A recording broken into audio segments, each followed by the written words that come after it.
প্রিয় দর্শক, বাংলাদেশ ওয়েদার আপডেটে সকলকে স্বাগত জানাই। আজ 20শে অক্টোবর 2025। এই মুহূর্তের গুরুত্বপূর্ণ সতর্ক বার্তা যা পাওয়া যাচ্ছে, ঘূর্ণিঝড় মন্থা তৈরি হওয়ার সম্ভাবনা আরও বৃদ্ধি পেল। অর্থাৎ যে লঘুচাপ তৈরি হওয়ার কথা ছিল সেটি আরও নিশ্চিতভাবে তৈরি হতে যাচ্ছে। গ্লোবাল ফোরকাস্ট সিস্টেম যে পূর্বাভাস মানচিত্র রয়েছে সেখান থেকে দেখা যাচ্ছে আগামী 24 তারিখের মধ্যে ঘূর্ণিঝড় মন্থা বঙ্গোপসাগরে তৈরি হয়ে যাওয়ার সম্ভাবনা রয়েছে। তো এই সংক্রান্ত বিস্তারিত খবর এবং ঘূর্ণিঝড়ের কারণে কীরকম অবস্থা বাংলাদেশে তৈরি হতে পারে, কোথায় কীরকম প্রভাব পড়বে, বৃষ্টিপাত কীরকম হবে তা বিস্তারিত জানানো হবে ভিডিওটির মাধ্যমে।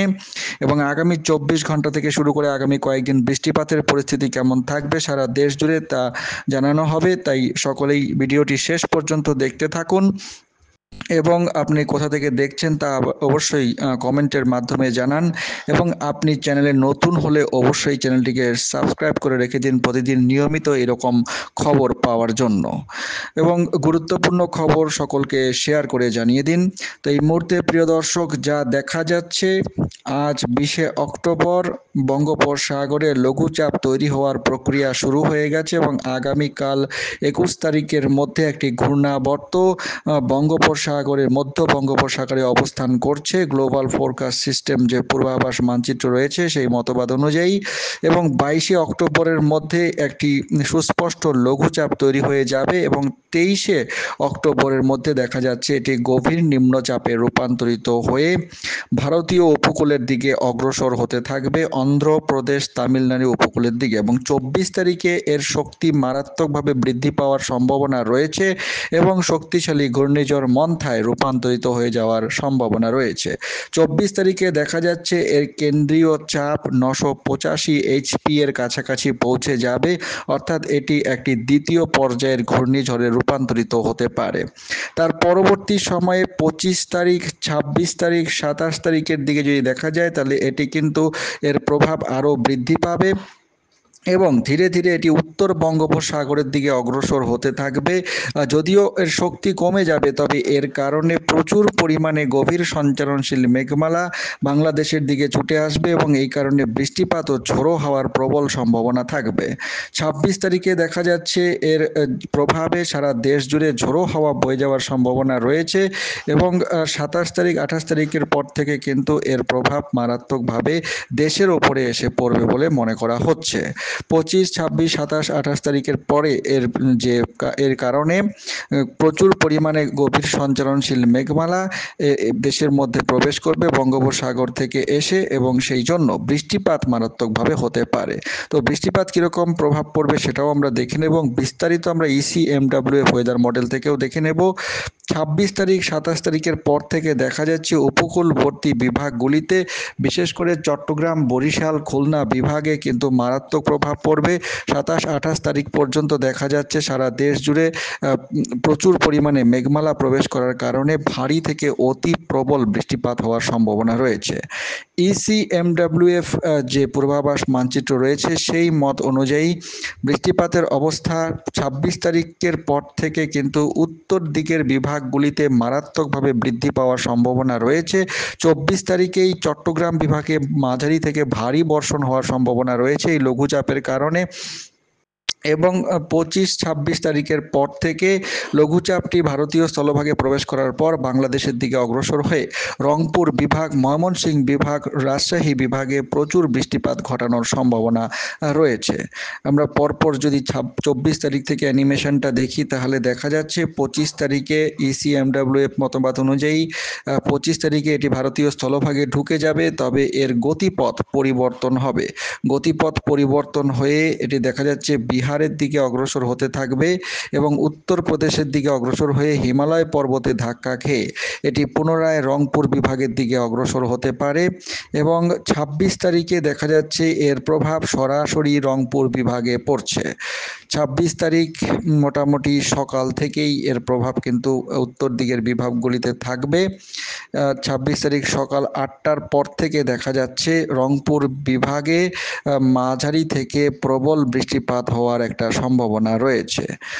26 তারিখ দিনের বেলাতে সারাদিনই রংপুর বিভাগ, রাজশাহী বিভাগ, এদিকে ময়মনসিংহ বিভাগ এবং এদিকে মেঘালয় এবং আসামের বিস্তীর্ণ এলাকায় এবং এদিকে রাজশাহী, ময়মনসিংহ, সিলেট এবং রংপুর এই কয়েকটি বিভাগে কিন্তু ব্যাপক প্রভাব পড়বে বলে মনে করা হচ্ছে। 28-29 তারিখ পর্যন্ত এর প্রভাব যথেষ্ট পরিমাণে থাকবে। ভারী থেকে অতি ভারী বৃষ্টিপাত হওয়ার সম্ভাবনা প্রবল দেখা যাচ্ছে রংপুর বিভাগের প্রায় সমস্ত জেলাতেই। আগামী 26 তারিখে এই ঘূর্ণিঝড় মন্থার কারণে ঘূর্ণিঝড়ে রূপান্তরিত না হলেও ECMWF অনুযায়ী দেখা যাচ্ছে এটি হয়তো পূর্ণ পর্যায়ের ঘূর্ণিঝড়ে রূপান্তরিত হবে না, তবে গভীর নিম্নচাপ অনুযায়ী দেশের ওপরে অবস্থান করবে অনেকটা সময় জুড়ে, তাই বৃষ্টিপাত হওয়ার প্রবল সম্ভাবনা রয়েছে। 24 তারিখের পর থেকে এদিকে চট্টগ্রাম বিভাগ, খুলনা বিভাগ, বরিশাল বিভাগে প্রথমে, তারপরে যখন তার পরবর্তী সময় অর্থাৎ 26 তারিখে যে লঘুচাপটি স্থলভাগে উত্তরপ্রদেশের ওই দিক থেকে হিমালয় পর্বতে ধাক্কা খেয়ে সরাসরি রংপুর বিভাগে এসে প্রবেশ করবে এবং এই কারণে প্রচুর বৃষ্টিপাত, ভারী থেকে অতি ভারী বৃষ্টিপাত, বজ্রপাত সহ 26 তারিখ, 27 তারিখ এবং 28 তারিখে দেশের ওপরে হওয়ার সম্ভাবনা রয়েছে। সরাসরি আমরা আগামী 24 ঘন্টা থেকে শুরু করে আগামী কয়েকদিনের বৃষ্টিপাতের পরিস্থিতি দেখে নেব। তো আজ 20 অক্টোবর, আবহাওয়া সারা দেশ জুড়ে মোটামুটি সারাদিনে শুষ্কই থাকবে, খুব বেশি বৃষ্টিপাতের কোনো সম্ভাবনা আপাতত দেখা যাচ্ছে না। তাপমাত্রা 1 ডিগ্রি সেলসিয়াসের মতো কমতে পারে, তবে বিকেলের দিকে চট্টগ্রাম বিভাগে হালকা মাঝারি বৃষ্টিপাত হতে পারে বজ্রপাত সহ। চট্টগ্রাম বিভাগের চট্টগ্রাম সহ এদিকে চাকারিয়া, রোয়াংছড়ি, থানচি, এদিকে রাজস্থলী, বিলাইছড়ি এই কয়েকটি জায়গায় বজ্রপাত সহ হালকা বৃষ্টিপাতের সম্ভাবনা আজ বিকেলের দিকে রয়েছে।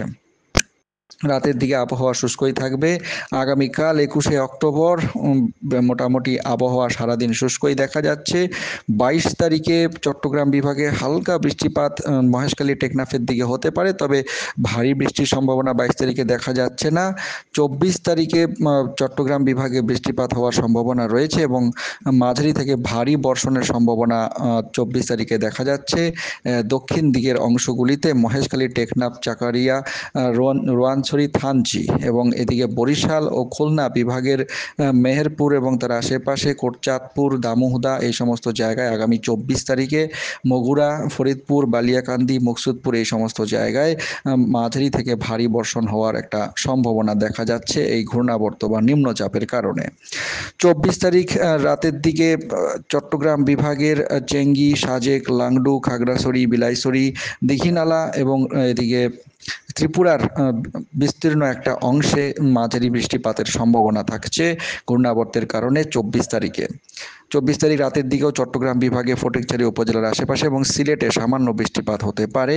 25 তারিখ থেকে বৃষ্টিপাতের সম্ভাবনা দেশ জুড়ে বৃদ্ধি পাবে এবং খুলনা, বরিশাল বিভাগে বৃষ্টিপাত বৃদ্ধি পেতে পারে এবং 26 তারিখে এই নিম্নচাপটি যখন ঘুরে আবার বাংলাদেশে এসে প্রবেশ করবে তখন রংপুর বিভাগের সমস্ত জেলাতেই মোটামুটি জলঢাকা, এদিকে বোঁদা, পঞ্চগড় এবং দিনাজপুর, কাহারলে, পীরগঞ্জ, সৈয়দপুর এবং এদিকে রংপুর, চিলমারি, রায়গঞ্জ, ভুরুঙ্গামারি এই সমস্ত জায়গায়, রাজশাহী বিভাগের বিস্তীর্ণ এলাকা, ময়মনসিংহ ও সিলেট বিভাগের বিস্তীর্ণ এলাকায় মাঝারি থেকে ভারী বর্ষণ 26 তারিখ বিকেল থেকে রাতের মধ্যে, দিনের বেলাতেও হবে এবং বিকেল থেকে রাতের মধ্যেও অতি প্রবল বৃষ্টিপাত হওয়ার সম্ভাবনা রয়েছে এই নিম্নচাপটির কারণে। তো দর্শক, এই ছিল আবহাওয়ার খবর। চ্যানেলের সঙ্গে থাকুন, চ্যানেলটিকে সাবস্ক্রাইব করে রেখে দিন প্রতিদিন নিয়মিত এরকম খবর পাওয়ার জন্য এবং গুরুত্বপূর্ণ খবর তাই সকলকে অবশ্যই শেয়ার করে জানিয়ে দিন। অনেক ধন্যবাদ।